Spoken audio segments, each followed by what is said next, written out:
Welcome to Hope for Anxiety and OCD, episode 84. If you're just finding our show, I am your host, Carrie, and our podcast is really focused on reducing shame, increasing hope, and developing healthier connections with God and others. Today, we're really focused on that third goal as we do a follow-up episode on boundaries. So back on episode 73, we had an episode about what are boundaries, why are they important with Erica Kessie. That was more of a ideological episode, more on the theory of boundaries. And this episode is going to be more practical. So I'm really excited to have found a guest who can walk us through the practicality of what it means to set boundaries. I know that this is a very important topic for people who struggle with anxiety and something that I'm constantly working with clients on, because when we don't have healthy boundaries, we take on too much and we end up becoming more anxious about it. It's interesting, kind of before we get into this conversation, I am in the season of no right now, which has been very interesting for me because I have had to say no to a lot of different things. I've said no to professional events and trainings. I have said no to personal meetings with people. And it's just reminded me how saying no to all of those things, because in my season of life right now, I have a 6-month-old, I have a husband with some health issues and some other family things going on, that this has allowed me to say yes to the people and the priorities that are most important to me, even though sometimes it hurts to say no because some of the opportunities that are coming my way are really good and things that I want to do. And sometimes it's just not the right season to do those things. Today, I have with me Kristen Boice. So Kristen, welcome to the show. Thanks, Carrie, for having me. And in your intro, I was thinking this speaks to so many people to have the season of saying no so you can say yes to what matters the most in your life. And it's not always easy. No, it's not. Tell us a little bit about yourself and what you do. I am a licensed marriage and family therapist, and I have a group private practice with 15 clinicians. We specialize in trauma, EMDR, and brain spotting here in the Indianapolis area. And my passion is helping people feel centered in who they are, that it's okay. They have their own thoughts, feelings, opinions, and they're able to have a voice without feeling guilt and shame over what they need, what they want, and having more clarity, confidence, compassion, calm in their life. So that's really what I feel passionate about, and helping people really find their center, find that anchor point within themselves so they can feel more confident in their decision-making and less self-doubt. I find a lot of people doubt, even when they set a boundary or make a choice, then they're like, ooh, are they going to be upset with me? Did I make the right decision? Was that what I should? Was that what I should have done? So that's what I feel really passionate about. And then I have a podcast called Close the Chapter, where we focus on closing what doesn't serve you and opening the door to possibilities. Good. I like all of that. That all sounds really great. 15 people is a pretty sizable group practice too. Yes. I'm sure that did not happen overnight. You have stuck the course and built the thing. That was definitely Holy Spirit led. That was not me. I'm just the vessel, and my team is very centered in that. And that's really at the heart of what we do. We're just the vessel to help people find the healing. So it's not one of those things that I went out and created. It kind of created itself, so to speak. I mean, yes, I'm managing it, but really, I never solicited one of the clinicians. It was all God led. So it's really been remarkable to be a part of it. And it's been an honor and a privilege to walk clients through the healing journey. Absolutely. I'm curious for you, like when you know, like we were talking last episode in terms of identifying that a boundary needs to be set, like maybe an internal feeling of anxiety or anger. What internal cues do you personally experience when you know, like, okay, it's time for me to set a boundary here? My body will tell me the cues. So I might get a pit in my stomach. I might get that. Oh, I can see, for example, you have a family member that you know is going to activate your nervous system and you can see them texting you or calling you. And I can Mm-hmm. immediately feel that in my nervous system, that butterfly in my stomach or that adrenaline rush, or that my body might even tense up and my shoulders or my jaw might get tight. So my Yeah. body is the first thing, my nervous system, to tell me to check, because it can zap your energy. If I'm not protecting that energy, that can wipe me out from being the mom I want to be, from being the partner I want to be, the wife, the leader of the team, the best clinician I want to be, if I'm putting my energy towards something that's going to zap me. So I've Yeah. learned energy is so important. And if I don't honor that, then I don't have it to give where it's most important to me. Yeah. And that's so relevant in terms of self-awareness, of just us being tuned in to what our body is trying to communicate to us. I really believe that God gives us that for a reason, just that internal sense to be the first cue. And I'm just curious. I know I've talked with clients who have said, I just don't even feel like I have the right words or the right language, because maybe boundaries were never modeled for them in their family or in other relationships. What kind of help would you give those people in terms of like tone of voice and word choice that we want to use, like when we're setting boundaries? This is the one thing I feel so passionate about. We'll even do role play. Like, okay, I'll be like, you'll be you. I'll be the person you're setting the boundary with, so they can get more comfortable in their own nervous system to say it. So the first thing I recommend, kind of the first step, is take a deep breath, That's good. because we want to anchor in and feel centered. So I like feeling your feet on the floor, kind of feeling yourself present in this space in this time. So it might take 3 or 4 breaths to get kind of centered, to get the courage to say what you want to say, to get the clarity. And I encourage people, the second thing is, if you're nervous about it, to write out what you might want to say. So That's for good. example, so let's say your mom is blowing up your phone. You're like, I love you. I will say the acknowledgement sandwich. I love you, and I can't talk right now. I will text you when I have a moment, something like that. And the I love you, and it's not an I love you, but, because the but kind of erases it, kind of feels manipulative. So I like to do the acknowledgement piece first. You don't always have to do that. Or let's say someone invites you to do something at school and you say, thank you so much for asking. And right now I can't. Let me know the next time and I'll see if I have the space Mm-hmm. or the time. Yeah. What you're doing really is creating a positive on the front end and the back end for people. I've heard some people say, I don't know if they call it the compliment sandwich or the criticism sandwich, something like that, right? I call it the acknowledgement sandwich, where you're acknowledging that the person's intention was pure on the other side. Like they want, and it's not always, but for example, if Mm-hmm. like the school wants you to volunteer for something, you can understand that they need volunteers. Like, I Sure. know you really Yes. need a volunteer, and I so wish I had the time to help. And unfortunately, right now, I don't. Thank you so much for asking. That Mm-hmm. intention, kind of acknowledging that intention on the front end and setting the what you can and can't do. That's the boundary. Yeah. What can and can't I do? It might even look like, thank you for asking for me to bring, I don't know, XYZ. I can't bring that, but I can bring chips and salsa. Like, so I'm Right. saying what I can't bring, like I can't make a homemade dish right now and homemade brownies. However, I'm more than happy to bring chips and salsa. So you can't Yeah. say, I'm giving you kind of benign examples, but you can offer like, here's what I can do, here's what I can't do. Those are nice framework.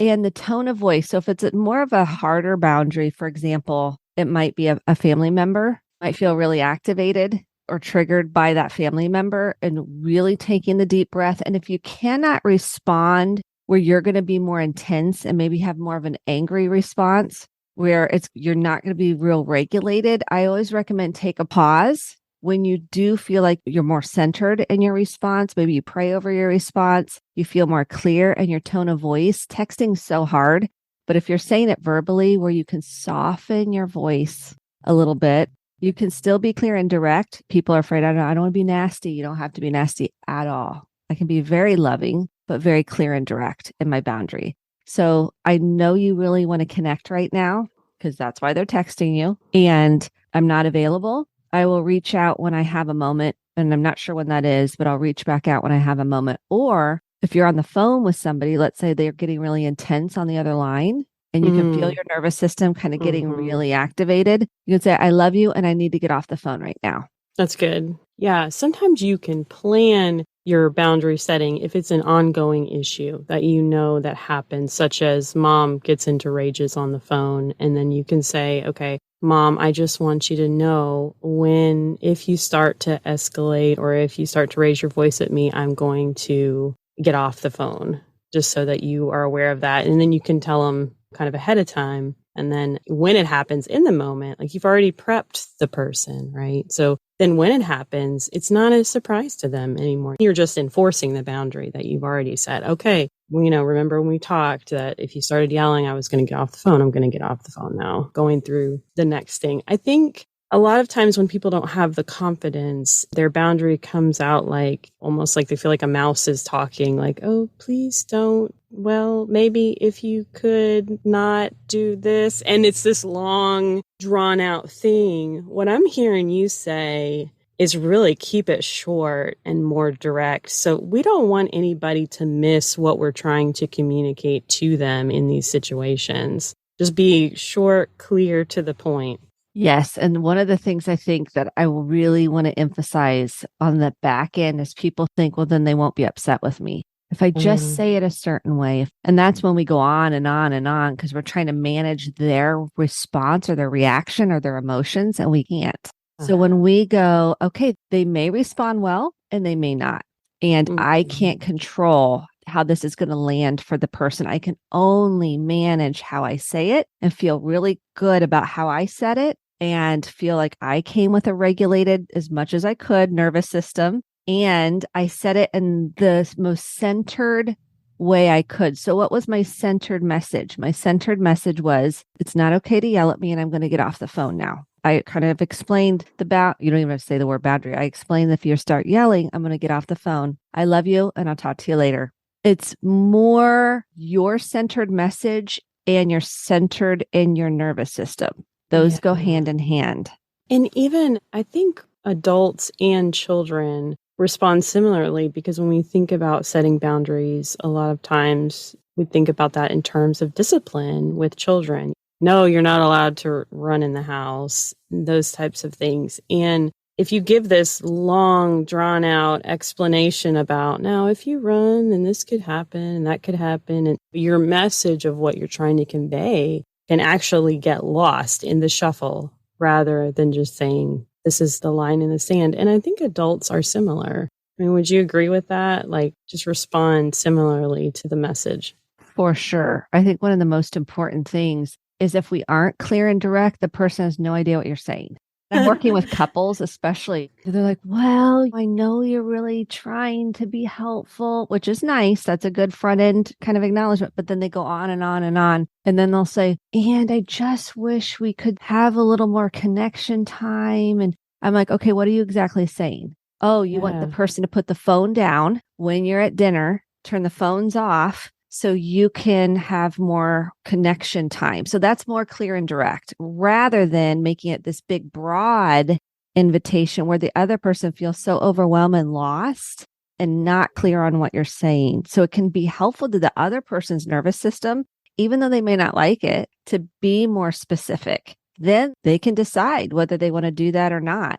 So if someone says, I would love to have where we put our phones away for dinner, would you be willing to do that? And they say no, then you got it. Then you have to deal with your own feelings around that. Yeah, I think this is good because I know that I've worked with a lot of women who think that they are communicating something to their spouse.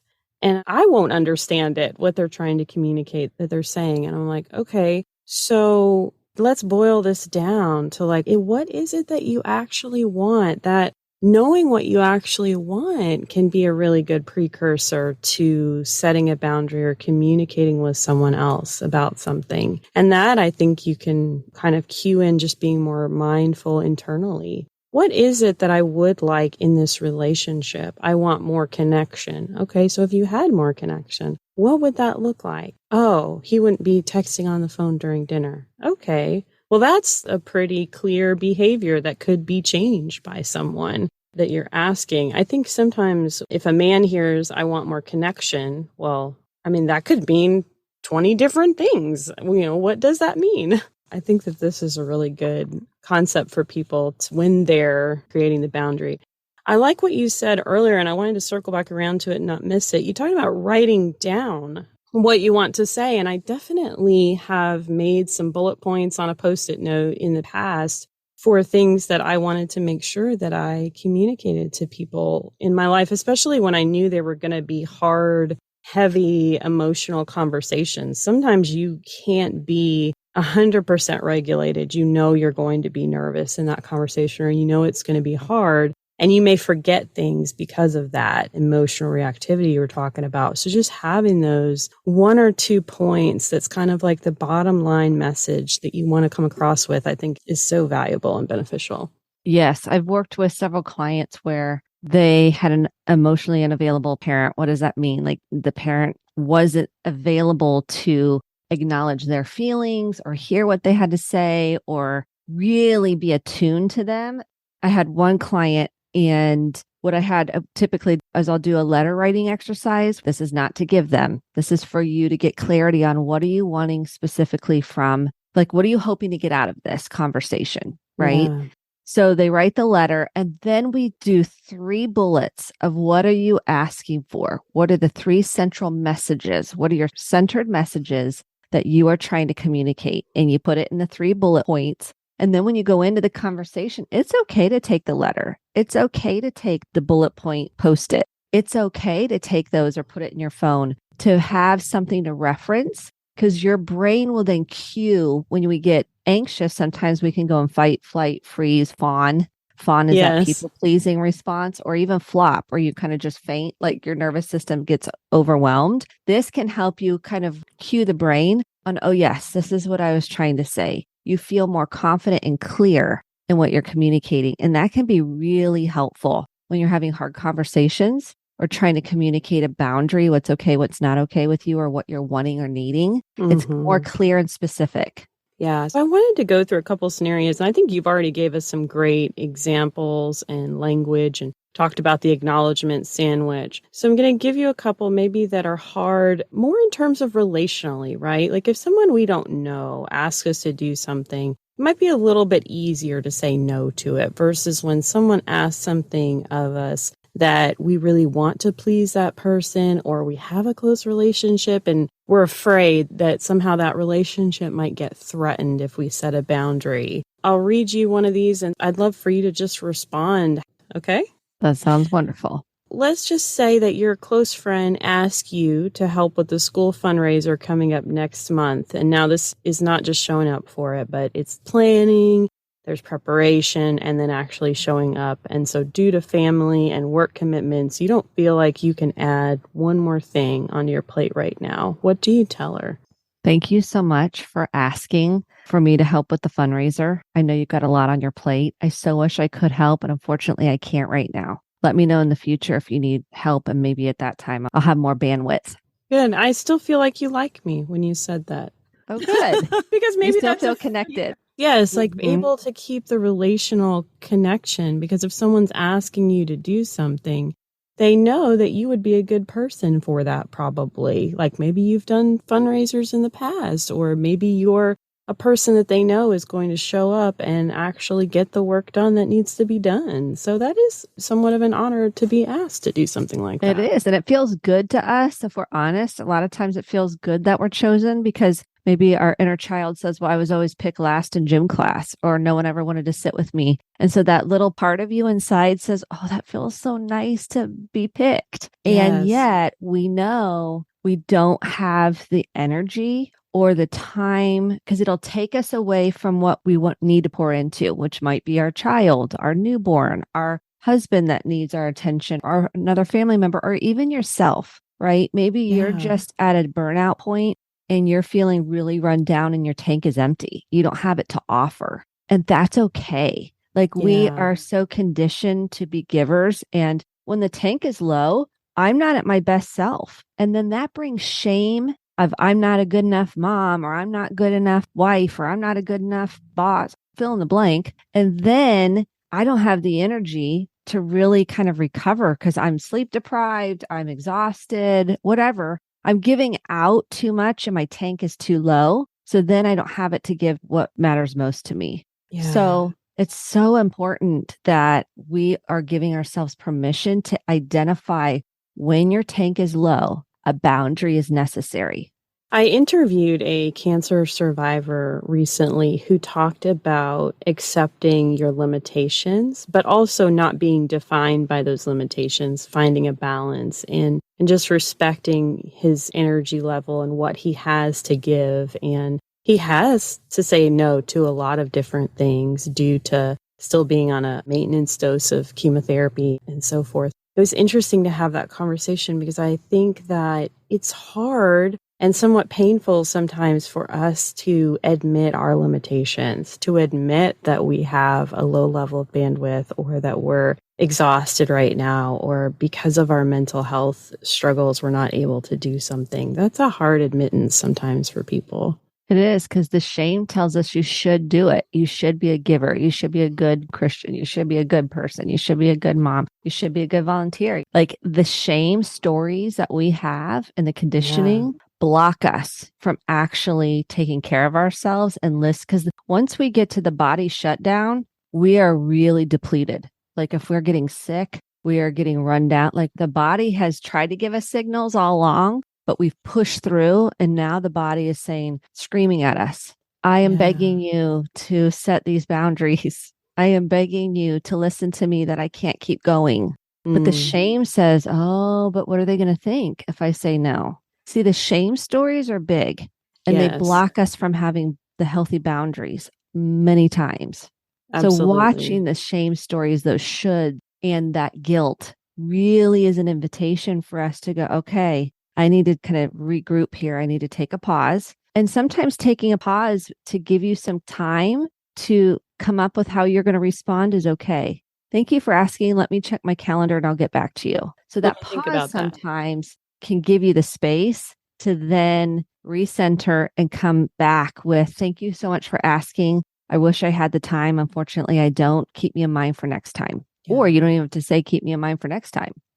I have to admit that we're going to start talking about work boundaries right now. And I admit that I'm my own boss, and I imagine you're your own boss and have been for some time right now. But I have had many bosses in my day. Don't be fooled. I remember what it's like to have a boss. Don't worry.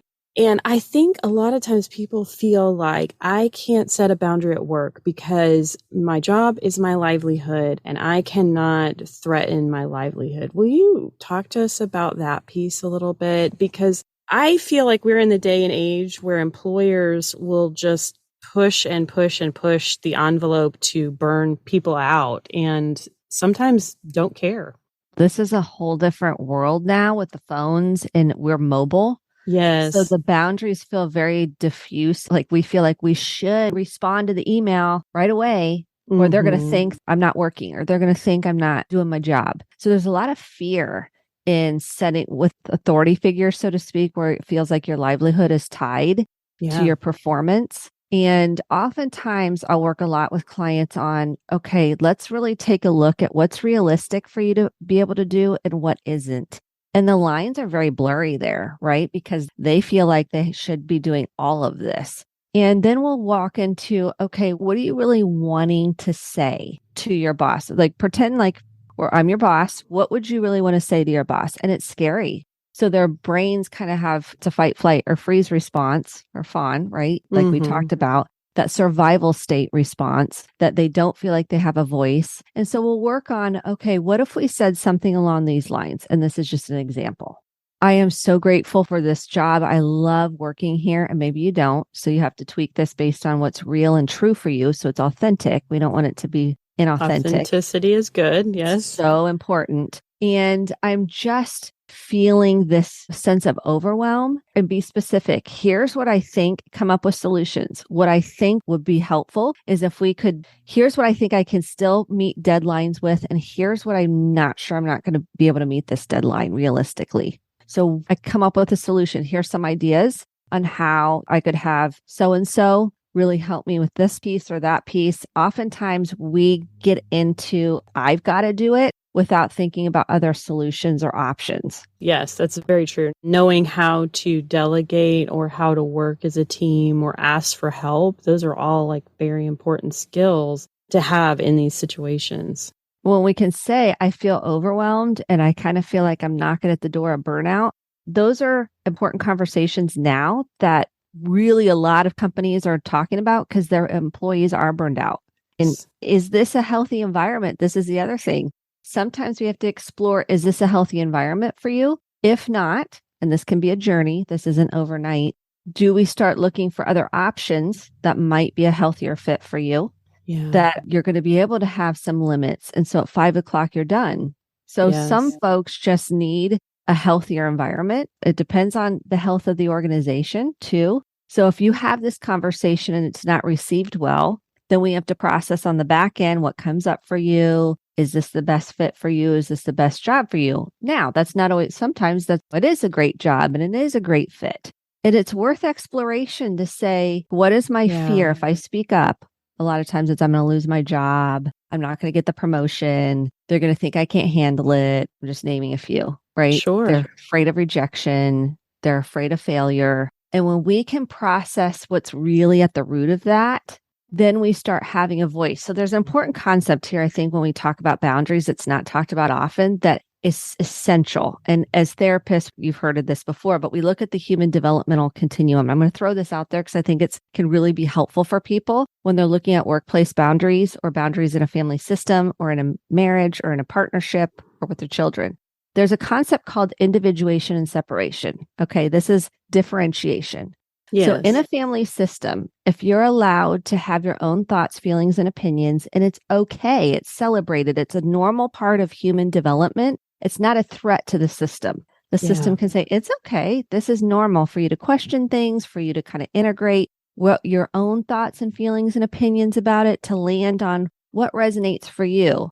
If we weren't allowed to do that in a family system, we are going to struggle with boundaries. That makes a lot of sense. If we weren't allowed to differentiate yourself from this, like the thoughts and feelings and opinions of the family, you weren't allowed to have your own kind of questioning and exploration and question things. And you could do that in the family and you could feel differently about something. And that was okay. It wasn't a threat to the system. You're going to feel more confident having a boundary. If you didn't get that, and it was, which a lot of people didn't, right? That it was threatening to the system. You were disciplined, you were punished, you were shamed, you were not allowed to kind of explore your own thoughts, feelings, and opinions. It's going to be very scary to say how you feel. So a lot of times what we work on is being able to have your own thoughts, feelings, and opinions without feeling like you're scared, that you're going into a survival state and trying to fawn or people please, right? Or you shut down and you just go into freeze if someone gets upset with you. We're building that window of tolerance that to tolerate that it's okay if they have a different opinion.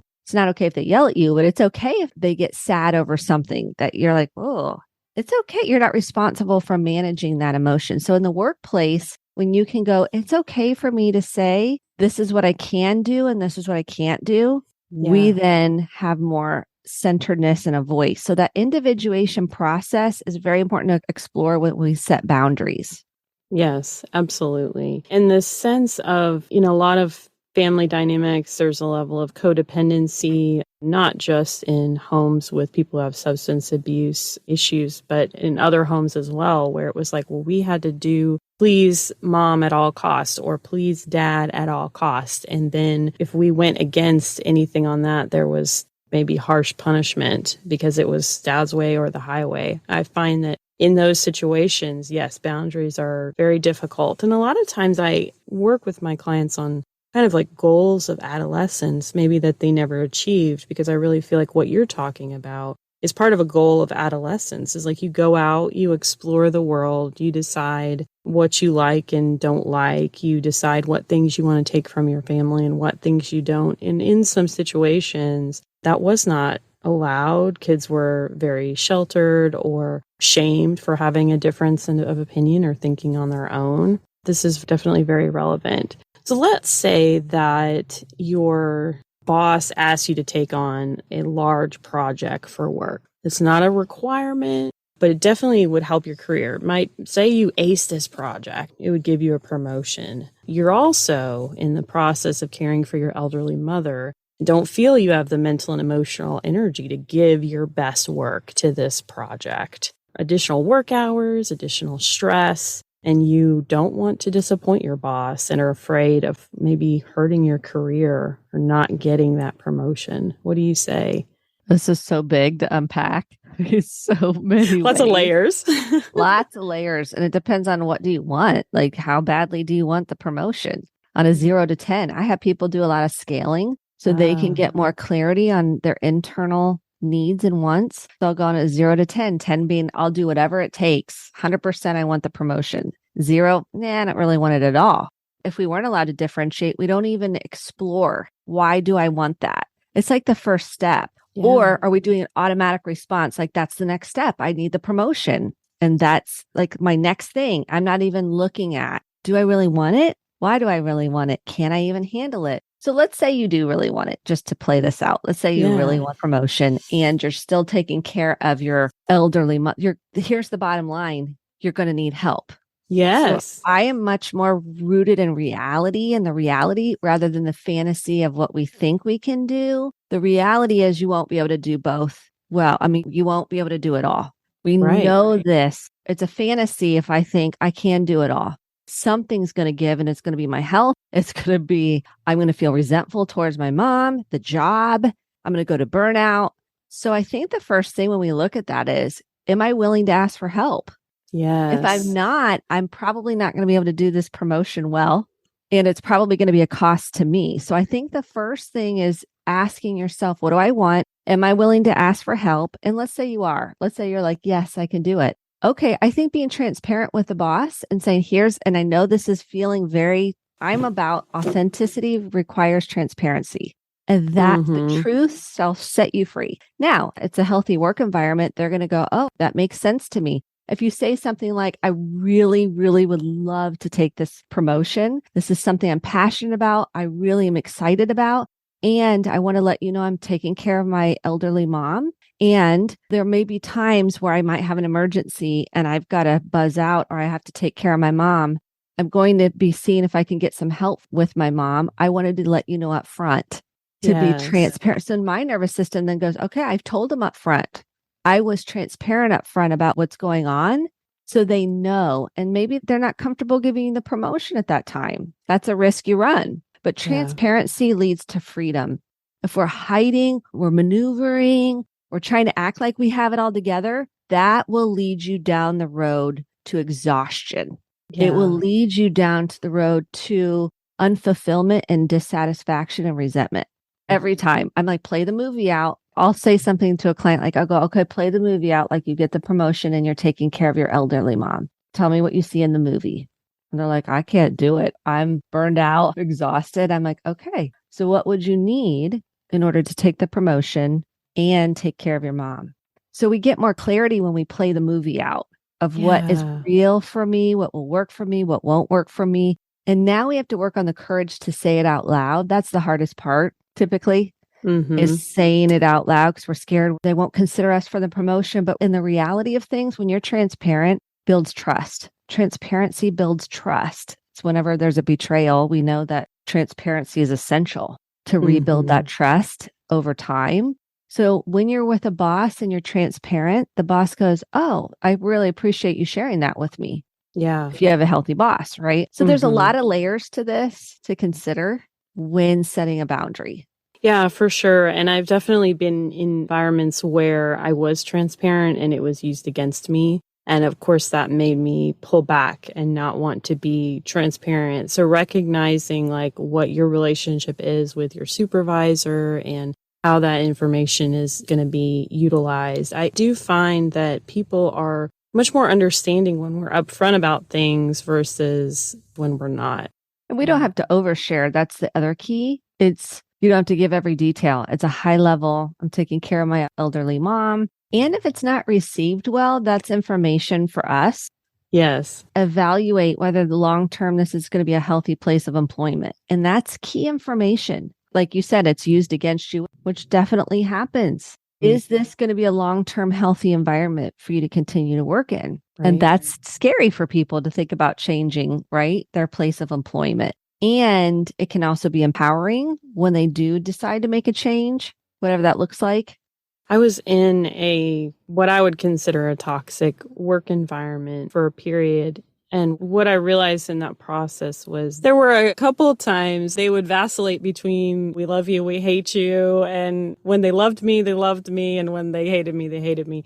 But when they were on the downswing, they would say, well, we're just not really sure that this job is a good fit for you. And I think that I took that inadequacy shame piece, like, oh, I'm not enough. I'm not living up to the expectations. And it's so interesting to be out of that environment and to be on the other side now saying, they were right. That job wasn't a good fit for me. And there's nothing wrong with that. It just didn't fit the fullness of who I was and what I wanted and how I wanted to show up for clients. That wasn't me. And it's okay that it wasn't me. Made for somebody else. I could see you even lit up, like the freedom you felt like they were right. That wasn't the right job for me. It was stifling you. It wasn't expanding you. Yes. Full gifts. It was stifling you. Yeah, but it's hard sometimes when you're in the middle of it. And I think that's why talking to someone like a healthy friend, family member, or a counselor can help you process through some of these things to know, like, this is what they're saying and this is what I'm sensing and what's your objectivity on it? Because you can feel in those type of toxic work environments where the expectations are too high, sometimes you can start to feel a little crazy or inadequate. Like, well, I mean, I see other people maybe doing this or they're expecting that I do this, so I must be able to do it. And that's just not always the case. Yes. And I think talking through it, because sometimes our work environments mirror our family dynamics that we grew up in. So it's hard to see clearly because we're reenacting almost like the same system we grew up in. We just don't know because it just seems normal to us. It seems familiar until you start doing your own healing work. And then you're like, oh, I recreated the same family system dynamic at work. Oh, and I did that in my other romantic relationship. Yes. And there's the light bulb. That's why that self-awareness piece and understanding families, not to blame anybody, because that's not the idea. The idea is empowerment to go, I can break the chain of this dynamic. I can see now the parallel between my work environment and my home environment and how I put myself in that same role and didn't recognize it.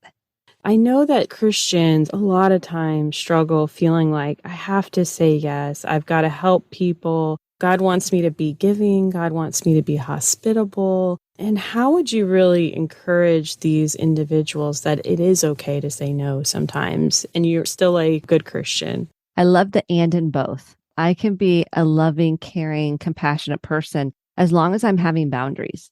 I can still be that, but I might be resentful. I might be worn out. I might be angry because now I'm giving and I might take on a martyrdom role. God doesn't want us to you'll have some people, maybe your family system that they were like, I've done everything. I've given here, I've given there. And now they've taken on this, look at me, I've done everything role. And they feel bitter and resentment. And it comes in between their relationships that matter the most, maybe with their child, maybe with their partner, maybe with their church group. That can lead, if we don't have boundaries, it's hard to be our best giving self. Because I'm giving and there's resentment tied to it. We want to be giving because we are led to be like, oh, I want to do that because I feel filled up. I now have enough to pour out and I don't expect anything back. Like there is no ties to needing anything back. I'm doing it because it's pure agape love. Like I'm just letting it flow from my soul. If I'm doing it out of I should be doing this consistently, you're going to be on the road to resentment. And expectations or resentments waiting to happen. Like we're just going to feel a level of burnout and resentment that doesn't feel good to us. And we're going to be like, why am I even doing this? No one cares. No one even acknowledges me. A thank you is wonderful. And I love a good and we don't want to do it to get a thank you. Yes, that's true. It's icing on the cake. Like that's why I love acknowledgement because it feels so good to our nervous system because we all want to feel seen, appreciated, understood, and loved so much. And when we are filling our tanks up, we can give that out freely And it feels so amazing to just give it without any expectation back. It's icing on the cake. Tell us a little bit about where to find you and what you have going on. Close the Chapter podcast is probably the best place to find me. And then on Instagram and Facebook, all the socials at Kristen D Boice. And then if you want a free journal that I love to give out to my clients, and it's free, you can reuse it because I'm a big journaler and I believe in it in terms of getting clarity from the Holy Spirit. Like it just is so powerful to get centered at Kristen, KRISTEND, Boice, BOICE.com/free resources, and it will be emailed to your inbox. And what I love about that is I love how God gave us the breath to kind of come back, reground us in nature and all these gifts. And if we can come back to ourselves and listen to the leading and have clarity, that is the leading. That isn't our fear talking. That's the Holy Spirit talking. Our nervous systems are freed up and there's so much healing that can take place when that happens. So I'm a firm believer in journaling. I love it. That's why I want to give it to everybody. I'm like, here, because everybody's like, well, I don't really like journaling. And what am I going to write about? And this helps kind of guide the process. That's awesome. I like that. Since this podcast is called Hope for Anxiety and OCD, we like our guests to share a story of hope at the end, a time where you received hope from God or another person. There's so many, really what came through to me when I was praying over this question. I was thinking about a client just came through, and I'm not going to give specifics, but when I work with people that you feel like, how are they ever going to recover from this loss or this trauma? And you think, how can they get up in the morning? How are they going to move when you've lost all your children due to a tragedy? How are you going to ever recover from that? And I've seen over and over and over again how God pours into the pain. And once we work and acknowledge the pain, God can tend to it and walk alongside us in it. I always think like Jesus walking hand in hand with us, going, I know, honey, I know it hurts. And I know this is so painful and you can't understand it right now. Yeah. And I'm right here with you, just holding the pain for you. And that's the privilege of seeing God's transformation with some of the most painful things anyone could ever go through. And the second piece that came to me is, as a community, we had a school shooting back in, it was several years ago. No one would have ever expected that to happen in our backyard. And as a community, it opened us up in such a way for healing, for us to come together, love one another, acknowledge each other's pain and fear. So there was so much transformation that happened in a whole community. And as a result, I do every other week, this isn't about me, but as a result, not of just the shooting, but of the pandemic, Mental Health Monday with our mayor on Facebook. And now we're talking about mental health. We're talking about all these hard topics. Like here we are trying to hold the pain and acknowledge people's pain in the midst of all of this. And we came together despite a trauma and a tragedy. So those are the two things that came to me when you were asking that question. Mental Health Monday with the mayor. That's a lot of M's, but I like it. It is. We don't say with the mayor. I just was adding that piece. It's just called Mental Health Mondays. Well, thank you so much for coming on and sharing all of your wisdom. I think this is going to be very practical for people who are looking to set boundaries, and then also identifying throughout, we kind of identified some things that get in the way of people who are struggling with anxiety of setting boundaries. Thank you, Carrie, so much for having me on and the work you're doing in the world. I hope you found this episode on boundaries helpful. As a follow-up, since I recorded this episode with Kristen, I wanted to share with you a couple boundaries that I set recently in my life. I've been pretty protective over my evening times because that's time that I have to spend with my daughter and my husband. Someone wanted to interview me for their counseling class where they needed to interview a counselor. And I thought, this would be really great. I want to be able to help this student out. But with her schedule, she was only going to be able to interview me in the evening. And I said, that's going to be just too much for me. So she had decided that she could email me the questions, and that she said I would have to transcribe your responses anyway. So if I email you the questions, will you send me an audio or will you type up the answers? And obviously, since I talk all the time, that was really easy for me. So I was able to get it done relatively quickly and help her out while at the same time protecting and guarding my evening time, which was really good.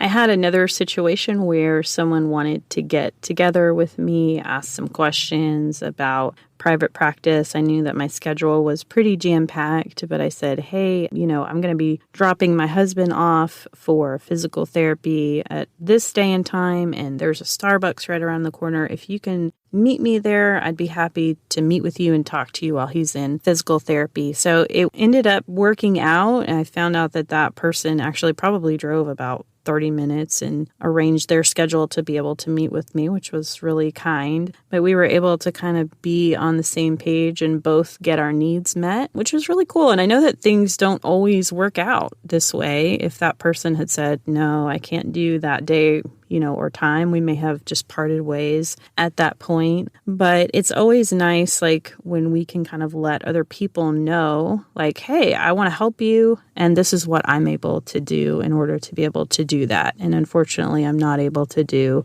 X, Y, Z. What I would like you to hear from both of these examples is that your needs are important and other people's needs are important. So finding that balance of loving and serving others while at the same time maintaining healthy boundaries. This is our last episode for the year as my assistant and I take some time for self-care, planning, and preparation for next year. Got some great shows for you. January is going to be all about anxiety. February is going to be all about OCD. We're going to pull some things back to the basics, do some frequently asked questions episodes. It's going to be awesome. Then around the first week of March, I've decided to launch a course for Christians who are struggling with OCD. This is a big need that I've seen out there as I've been doing this podcast and communicating with my clients. I'm super excited to be able to bring that to you guys. And of course, I will tell you all about it in the upcoming months. Definitely follow us on Facebook, Instagram, or sign up for our email list to learn more. As always, thank you so much for listening, and I hope you have a very Merry Christmas and restful holiday season. I will be back with you the first Wednesday in January. Hope for Anxiety and OCD is a production of By the Well Counseling. Our show is hosted by me, Carrie Bach, licensed professional counselor in Tennessee. Opinions given by our guests are their own and do not necessarily reflect the views of myself or By the Well Counseling. Our original music is by Brandon Mangroom. Until next time, may you be comforted by God's great love for you.